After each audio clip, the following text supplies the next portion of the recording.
Steam stuck in allocating disk space screen. 1. Run Steam as admin.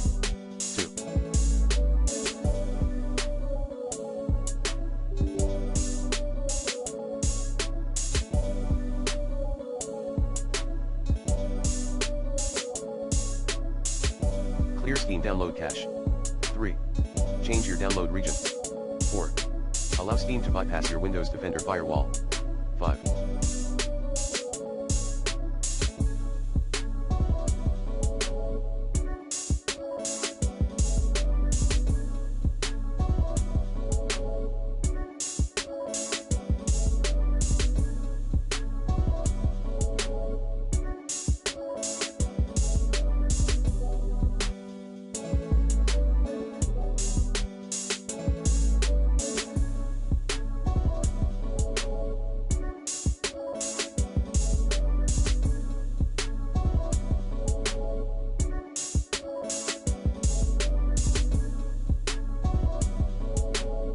Uninstall then reinstall Steam on your device.